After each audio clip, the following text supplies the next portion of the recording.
Unique.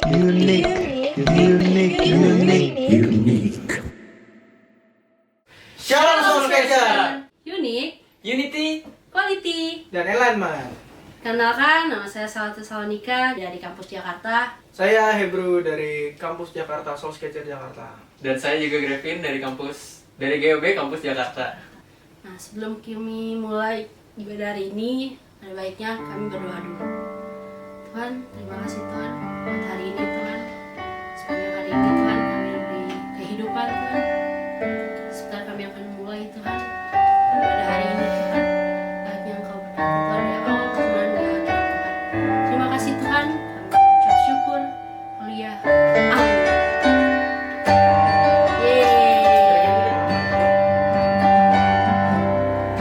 Sebab Tuhan baik.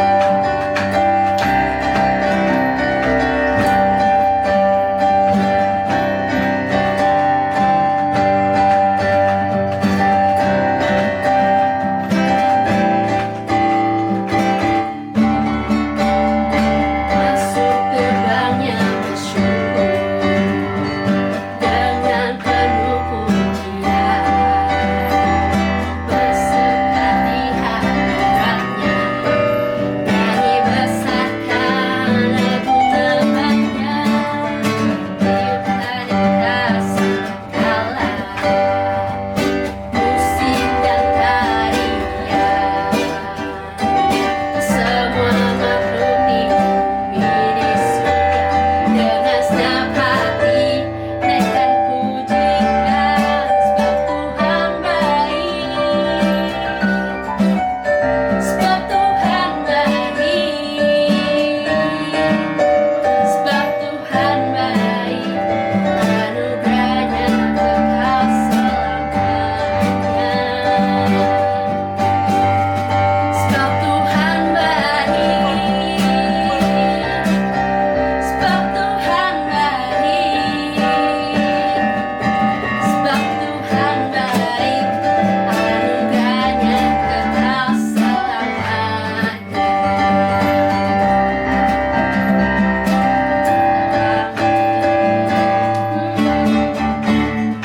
Masuk gerbangnya bersyukur dengan penuh pujian, bersuka di hadiratnya, nyanyi besarkan agung namanya, puji dia keikhlasan kekala, musik dan tarian, semua makhluk di bumi di surga dengan senang hati naikkan pujian, sebab Tuhan baik,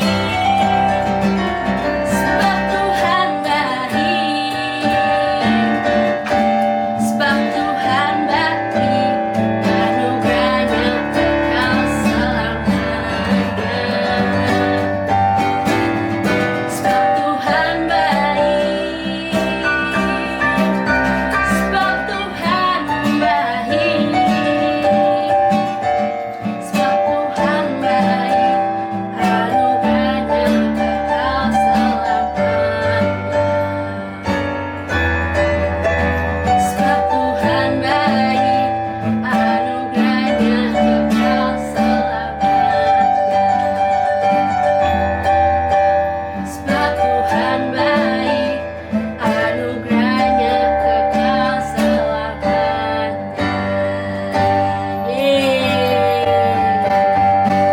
Masih ingin memuji Tuhan? Ya, mari kita nyanyikan satu lagu lagi. Allah sanggup. Ayo dong bersuka cita di hadapan Tuhan.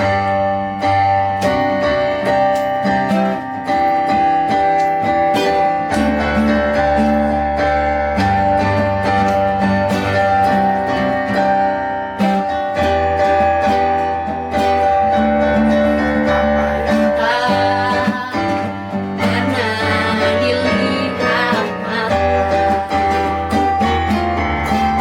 dan tak pernah didengar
Bapa, kami mengucap syukur untuk kebaikan-Mu yang selalu Kau nyatakan di dalam kehidupan kami.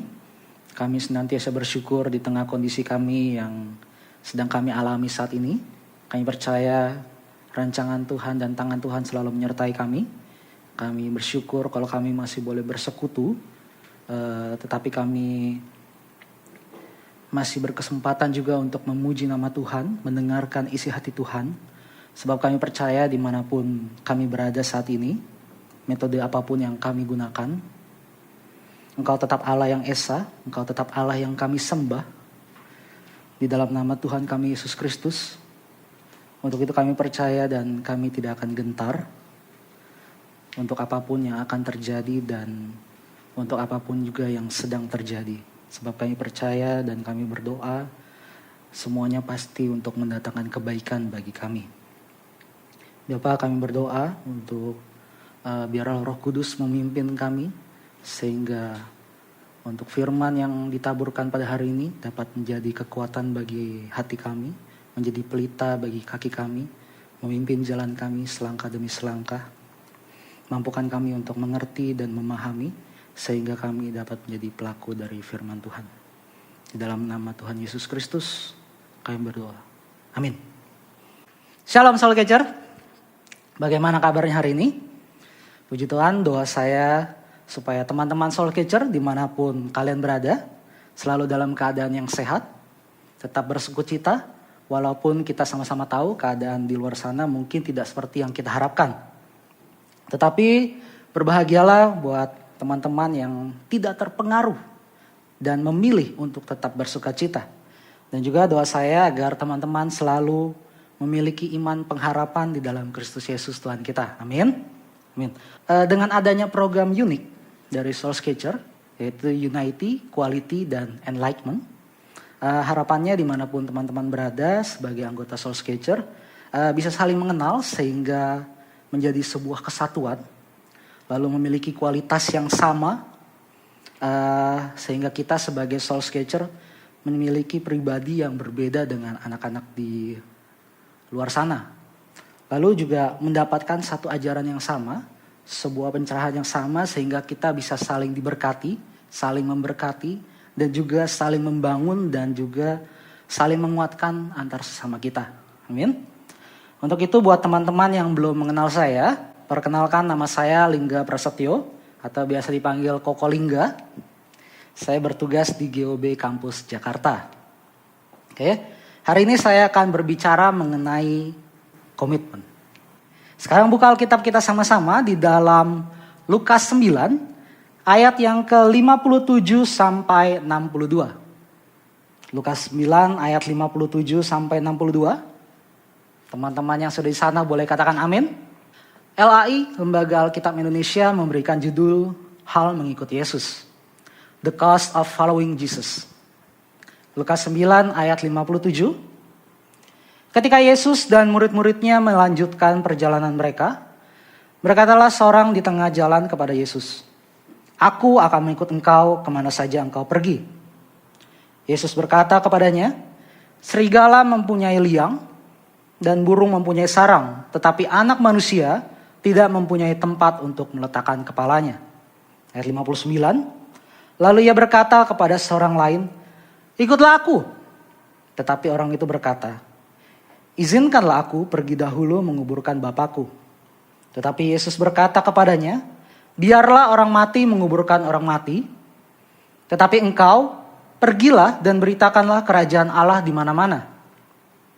Dan seorang lain lagi berkata, "Aku akan mengikut engkau Tuhan, tetapi izinkanlah aku pamitan dahulu dengan keluargaku." Ayat 62. Tetapi Yesus berkata, "Setiap orang yang siap untuk membajak tetapi menoleh ke belakang tidak layak untuk kerajaan Allah." Oke teman-teman, waktu saya masih sekolah minggu, saya ingat sekali bahwa guru-guru sekolah minggu atau kakak-kakak sekolah minggu waktu itu sebutannya mengajarkan tentang komitmen. Komitmen mengikuti Yesus. Secara sungguh-sungguh dalam segala keadaan, baik itu suka maupun duka. Oke, teman-teman berkomitmen itu dalam menjadi pengikut Kristus paling tidak ada beberapa hal. Yang pertama adalah jangan karena jabatan atau materi, berapa banyak keuntungan yang bisa kita dapatkan. Serigala mempunyai liang dan burung mempunyai sarang. Tetapi anak manusia tidak mempunyai tempat untuk meletakkan kepalanya. Kalau teman-teman mengikuti Yesus hanya karena ingin mendapatkan keuntungan semata, atau untuk mendapatkan sebuah popularitas, ya kan? Baik buat teman-teman yang ada di pelayanan di mimbar, itu popularitasnya pasti sangat tinggi sekali gitu kan. Nah, kalau teman-teman hanya mencari hal-hal seperti itu, teman-teman sudah salah alamat. Nah, yang kedua, ketika teman-teman berkomitmen untuk menjadi pengikut Kristus, yang pertama tadi adalah jangan karena jabatan atau materi. Sekarang yang kedua, jangan menomorduakan Yesus. Buat teman-teman yang punya pasangan, ya kan? Kita punya pasangan aja, kalau pasangan kita ngeduain kita atau selingkuh gitu kan, sakitnya itu minta ampun, betul ya? Mungkin teman-teman melihat saya dan berkata, kalau saya nggak sakit tuh calling, itu mungkin teman-teman sebagai pelaku gitu. Nah, teman-teman ada banyak orang sekarang disuruh ke gereja, ya kan? Jawabannya nanti dulu lah. Ya, yang remaja bilang entar aja dulu, tunggu sampai jadi pemuda. Yang pemuda bilang entar aja tunggu dulu sampai jadi dewasa. Nah, yang dewasa nanti bilang, udah ntar dulu aja deh, tunggu sampai nikah dulu.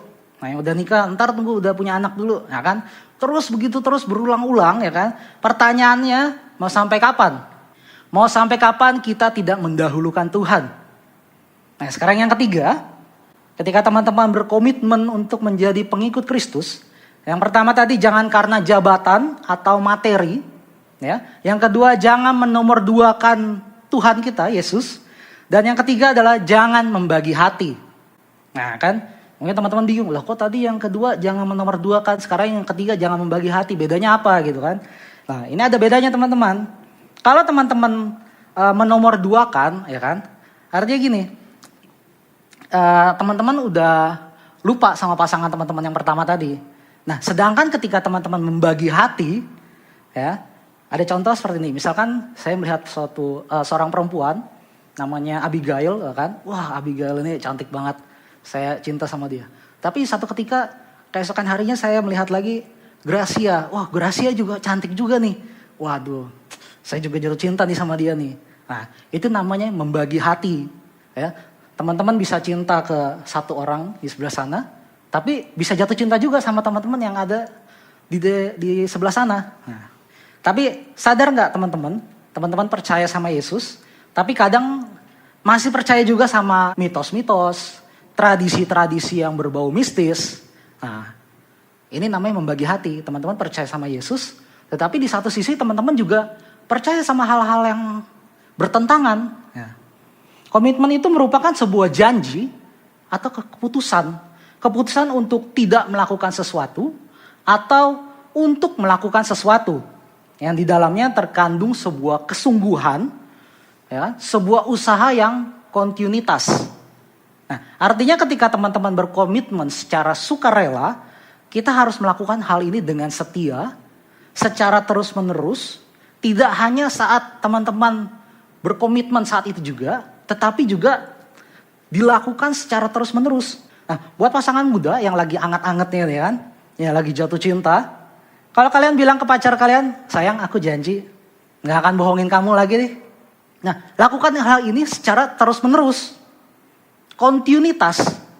Jangan hari ini kalian bilang, aku gak akan bohongin kamu lagi. Tapi besok, lusa, hari lain, teman-teman bohongin lagi. Nah itu namanya teman-teman buaya. Oke. Tapi kali enggak, saya kan terpaksa ngomong komitmen seperti itu. Nah, buat saya janji adalah janji. Dan komitmen itu adalah sebuah janji. Jadi kalian sendiri yang cari perkara ya kan. Kalian sendiri yang bilang mungkin, sayang aku tidur dulu ya. Nah, ternyata teman-teman gak tidur tapi malah main game. Sama-sama katakan sama saya, komitmen adalah janji. Komitmen adalah janji. Teman-teman saya mau kasih tahu, untuk hal sepele saja, dengan rekan pasangan yang terlihat gitu kan. Karena teman-teman gak pacaran sama jin, teman-teman gak pacaran sama kuntilanak. Pasangan teman-teman ini terlihat nyata gitu. Nah kita gak bisa pegang komitmen yang sudah kita buat. Nah lalu yang kedua, bagaimana dengan komitmen kita terhadap orang tua? Misalkan kita janji sama orang tua dari A, B, C, D sampai Z gitu kan. Nah, apakah akan kita langgar juga komitmen kita? Lalu yang ketiga, bagaimana komitmen kita terhadap rekan-rekan kerja atau terhadap pekerjaan kita, mungkin buat teman-teman yang sudah bekerja. Misalkan teman-teman bekerja di bidang keuangan gitu kan, berkomitmen untuk hidup jujur, ya kan, nggak ambil uang. Nah, lalu yang keempat, bagaimana dengan komitmen kita terhadap tentunya diri kita sendiri? Bagaimana kita membentuk pribadi kita? Atau kalau dengan diri kita sendiri aja kita sering melanggar komitmen yang sering kita buat. Lalu yang terakhir, bagaimana komitmen kita terhadap Tuhan yang gak kelihatan? Bagaimana kita bisa bilang, saya komitmen untuk melayani Tuhan. Saya komitmen untuk tidak melakukan dosa lagi. Saya komitmen untuk beribadah dan menjadi pelaku firman Tuhan. Saya berkomitmen untuk baca Alkitab setiap hari, berdoa, membangun mesbah pribadi. Teman-teman, komitmen itu membentuk jati diri kita menjadi suatu pribadi yang lebih baik. Yang nantinya akan menjadi suatu karakter atau sikap kita. Sebuah sikap yang baik itu tidak terjadi dalam sekejap ketika teman balik tangan begini. Tidak bisa. Tetapi butuh proses yang panjang dan lama. Nah, saat teman-teman sedang menjalin suatu hubungan atau teman-teman di tempat bekerja teman-teman dimanapun teman-teman berada. Dan ada sebagai atau posisi misalkan di rumah sebagai anak, sebagai ayah, ibu, atau di gereja sebagai pelayan Tuhan. Ketika teman-teman berkomitmen untuk selalu jujur, teman-teman akan memiliki sikap yang jujur. Ketika teman-teman berkomitmen untuk selalu setia, teman-teman akan memiliki sikap yang setia. Ketika teman-teman berkomitmen untuk selalu optimis, teman-teman akan memiliki sikap yang optimis. Ketika teman-teman berkomitmen untuk selalu rendah hati, teman-teman akan memiliki sikap yang rendah hati, menjadi pribadi yang rendah hati. Dan juga ketika teman-teman berkomitmen untuk selalu mengampuni, mengasihi orang lain, tentunya teman-teman akan memiliki sikap kasih itu sendiri. Dan tentunya selain berguna untuk teman-teman sendiri secara pribadi, secara tidak langsung atau mungkin teman-teman tidak akan sadar itu, teman-teman telah menunjukkan bahwa diri teman-teman atau kehadiran teman-teman di luar sana telah menjadi suatu surat pujian bagi Kristus. Teman-teman telah menjadi garam, menjadi terang, tanpa teman-teman harus menggunakan ornamen-ornamen Kristen misalkan, atau setiap kumpul-kumpul ngomongin ayat gitu. Tanpa harus seperti itu, orang lain sudah melihat ada Yesus di dalam diri teman-teman. Karena Yesus adalah kasih. Firman Tuhan, tetapi Yesus berkata, setiap orang yang siap untuk membajak tetapi menoleh ke belakang tidak layak untuk kerajaan Allah. Saya akhiri firman Tuhan hari ini. Kalau teman-teman siap ambil bagian dalam hal ini sebagai pengikut Kristus, berkomitmen, lakukanlah dengan sungguh-sungguh, dengan tulus, dengan setia, maka teman-teman akan mendapatkan apa yang menjadi bagian dari teman-teman. Jangan menjadi anak muda yang kumatan. Jangan jadi anak muda yang normal di mata dunia ini. Komitmen bukan sekedar kata-kata, melainkan sebuah janji. Selamat merenungkan dan mengingat komitmen apa yang kalian ucapkan kepada Tuhan. Demikian firman Tuhan, Tuhan Yesus memberkati kita semua. Mari kita satu dalam doa. Kami mengucap syukur Tuhan untuk firman-Mu yang telah Engkau berikan kepada kami. Kami berterima kasih kalau kami boleh kembali diingatkan tentang komitmen kami untuk mengikuti jejak-Mu ya Bapa. Roh Kudus tolong mampukan kami dan pimpin kami selalu agar ketika kami melangkah kami tidak salah langkah. Ketika kami berjalan kami tidak salah ambil keputusan. Pimpin kami selalu ya Tuhan. Dan sertai langkah kami, dimanapun kami berada atau sebagai apapun kami ditempatkan. Kami percaya bahwa penyertaan Tuhan selalu ada di dalam kehidupan kami. Inilah doa kami ya Bapa, di dalam nama Tuhan Yesus kami berdoa. Amin.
jumpa di ibadah unik selanjutnya. Selamat hari Minggu, Tuhan Yesus memberkati. Shalom.